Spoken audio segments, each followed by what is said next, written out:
dokter jaga pada siang hari ini. Sebelumnya dengan Ibu siapa? Ibu Rini. Baik, Ibu Rini usianya berapa, Bu?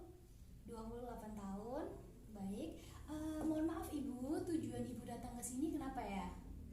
Oh, ingin melakukan pemeriksaan fisik payudara ya Ibu. Baik, untuk melakukan pemeriksaan fisik payudara itu sendiri, saya membutuhkan bantuan Ibu yaitu untuk membuka bajunya ya Bu. Kemudian kita nanti akan didampingi oleh saksi, bisa dari suami Ibu ataupun dari asisten saya. Nah, selanjutnya saya izin untuk cuci tangan terlebih dahulu ya Bu sebelum melakukan pemeriksaan.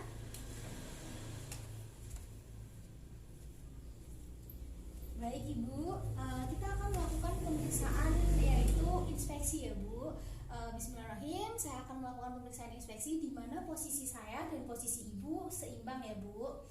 Nah, yang pertama yaitu kita akan melakukan pemeriksaan yaitu kesimetrisan, di mana kita bisa melihat bentuknya antara payudara kiri dan kanan apakah simetris. Kemudian kita juga bisa melihat untuk tingginya apakah simetris antara kanan dan kiri, dan kita juga bisa melihat apakah puntingnya itu berada dalam segaris. Nah, selanjutnya saya akan melakukan pemeriksaan yaitu melihat apakah ada benjolan ya Bu di sini. Nah, selanjutnya juga kita bisa melihat apakah warnanya itu sama, apa ada kemerahan, ataupun kita bisa melihat apakah adanya bordo orange atau adanya ukus.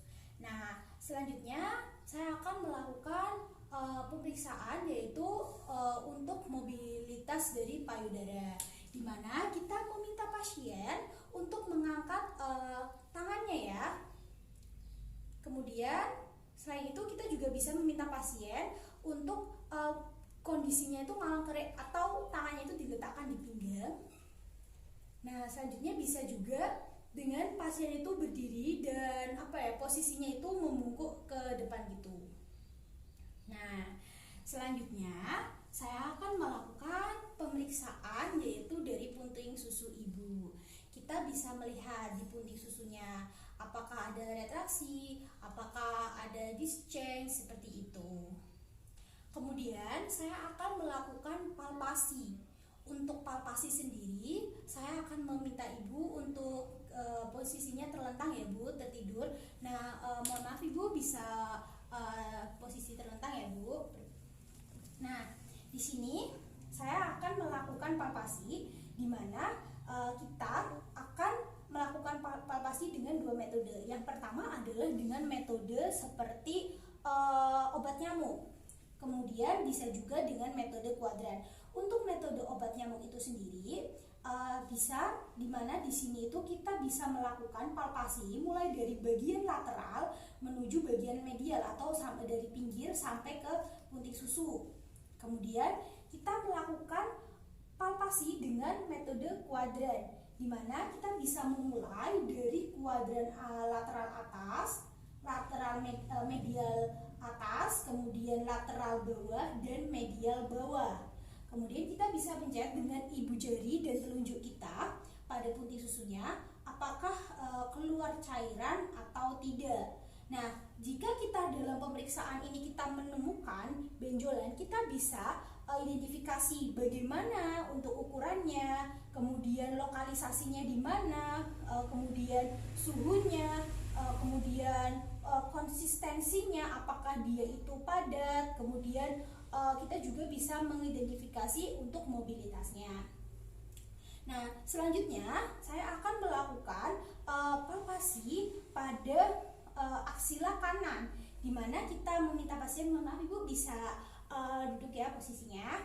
Nah, di sini saya akan meminta pasien untuk mengangkat tangannya, dan kita bisa melakukan palpasi pada bagian aksila. Kita bisa mencari dan mencari apakah di sini itu ada benjolan, kemudian apakah ukurannya seperti apa, kemudian konsistensinya, kemudian mobilitasnya, seperti itu. Bisa kita lakukan pada aksila kiri, aksila kanan, kemudian bisa juga di aksila kiri. Kemudian saya akan melakukan pemeriksaan, yaitu mencari dari melakukan palpasi di supraklavikula. Nah, di sini kita posisinya itu di belakang pasien ya.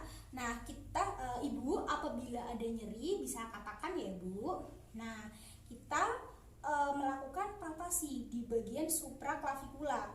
Kita cari apakah ada benjolan, kemudian jika ada ukurannya berapa, kemudian untuk konsistensinya bagaimana, kemudian kita juga bisa tahu mobilitasnya bagaimana.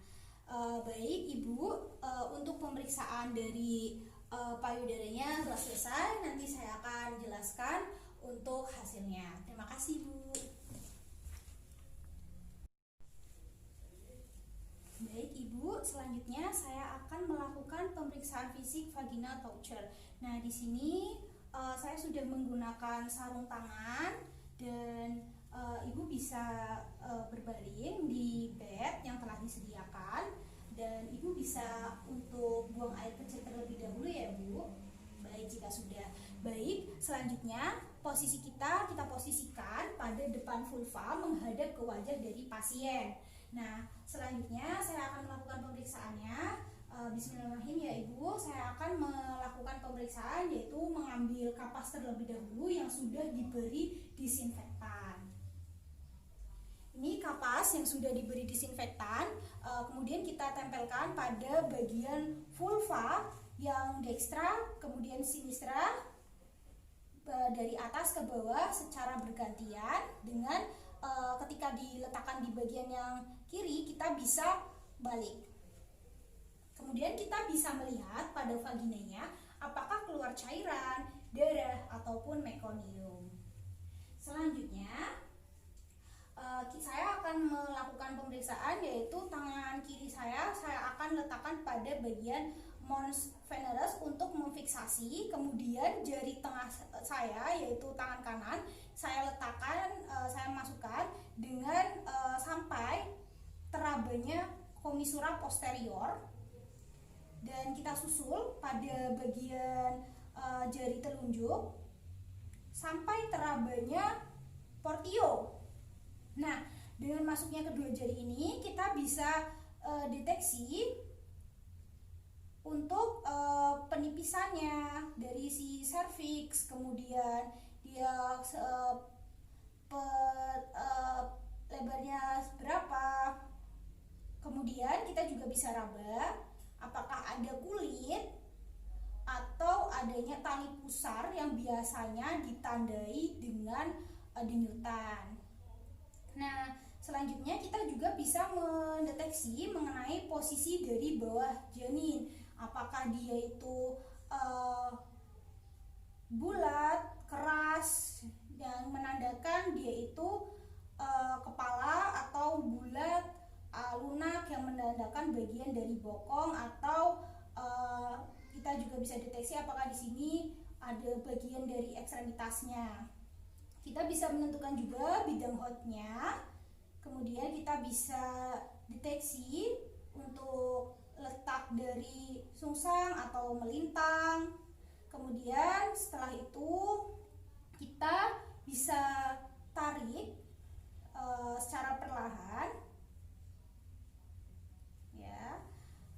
Baik Ibu, alhamdulillahirabbil alamin, pemeriksaan vaginal torture-nya telah selesai. Untuk hasilnya saya akan interpretasikan. Saya akan membersihkan tangan saya terlebih dahulu ya Bu.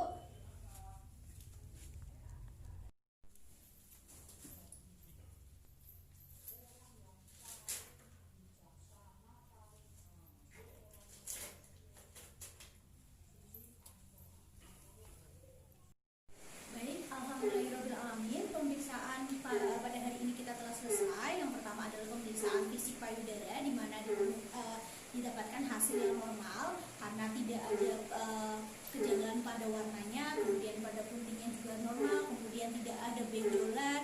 Nah, selanjutnya yaitu pada pemeriksaan palpasi pada bagian aksila dan bagian dari supraclavicular juga tidak ditemukan benjolan, dan menurut pasien juga tidak ada rasa nyeri. Kemudian yang selanjutnya adalah pemeriksaan mengenai vaginal touche. Nah, di sini kita tidak menemukan kelainan juga dan dapat dinyatakan normal karena tidak ditemukannya berupa meconium atau